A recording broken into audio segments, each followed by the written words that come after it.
Hey, I'm doing a live ground rules for infant education. Ground rules for infant education, reading encyclopedia maths.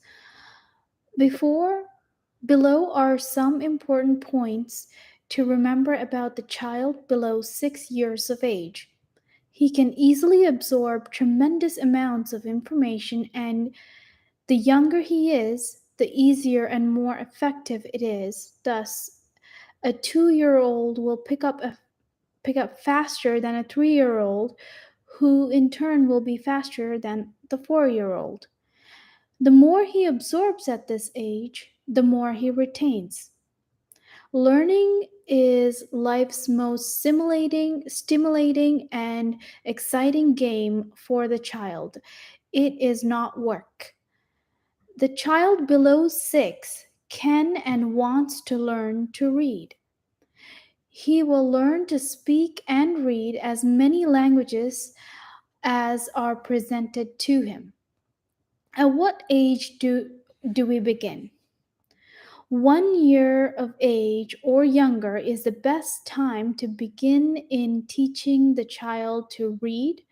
If you want to expand, or sorry, if you want to expend the least amount of time and energy, you can really begin right from birth. Speaking to the baby at birth grows the auditory pathway. Language through the eyes grows through visual pathway. Beyond 2 years of age, reading gets harder every year. Parents' attitude and approach.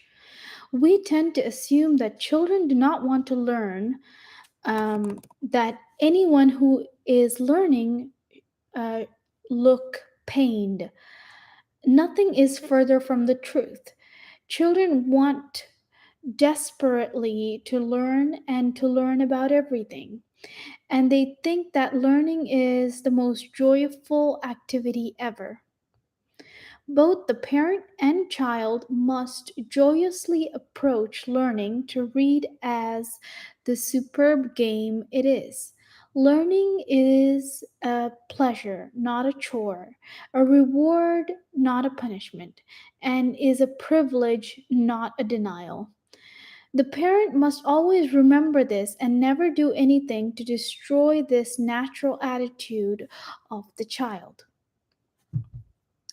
It is critical that both you and the child are not having a wonderful time. You must stop.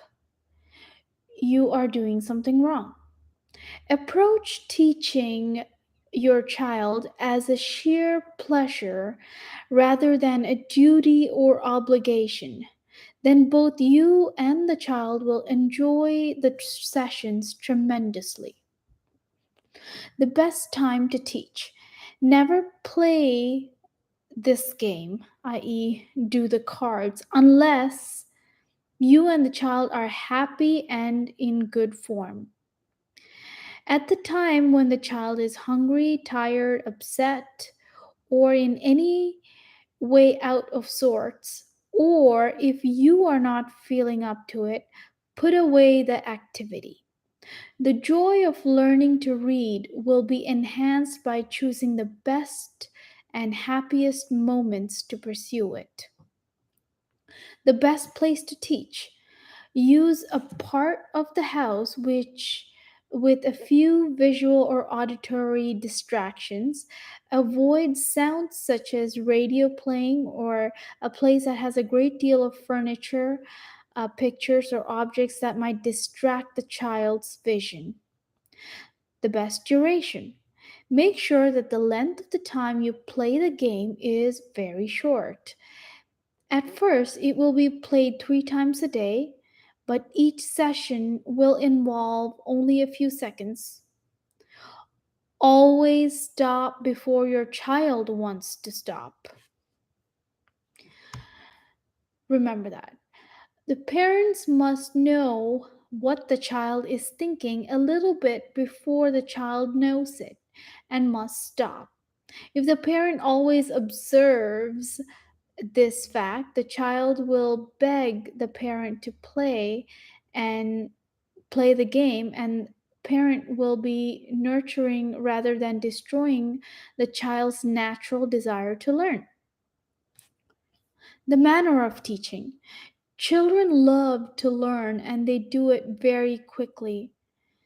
So the material must be shown very quickly. Adults do almost everything too slowly for children. We expect the child to sit and stare at the material to look as if he is concentrating on them. We may even expect them to look a little unhappy in order to demonstrate that he is really learning. But children don't think learning is painful. Grown ups do. Children don't share. They don't need to share. Children don't stare. They don't need to stare. They absorb instantly like sponges. Show the cards as fast as you can. The materials are designed to be large and clear so that the child can see them easily. In sum, the child's interest and enthusiasm for the sessions is related to speed at which the material is shown, amount of new material, a joyous manner of the parent. Introducing new material. The child should be fed new knowledge, learning to read or learning anything, at the rate determined by his happy hunger. You may be astonished at the size of his hunger and at the at which he learns. Don't be afraid to follow the child's lead. We have been raised to believe that one must learn, then be tested on 20 words perfectly. Instead of 100% of the 20 words, how about 50% of 2,000 words? He is more likely to retain 80 to 100%, right? In the latter case, not only does he learn 50 times more words, but more importantly, he eagerly awaits learning even more. His joy for discovery, his natural curiosity, and the love for learning is kept alive. The former method uses the formal education, often slams shut the door on on the joy of learning. Consistency. Organize yourself and your material before beginning, as establishing a consistent pattern of activity is vital. A modest program done consistently and happily is far more successful than an over ambitious program that overwhelms the parent and is done sporadically. Seeing the material repeatedly is vital to mastering them.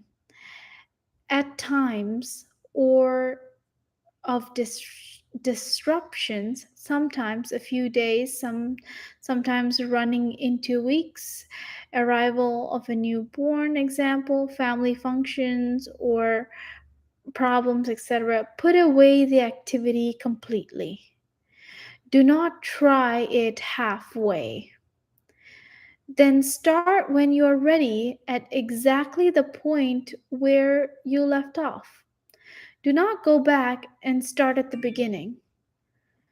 Whether it is a modest or expensive program, do it consistently.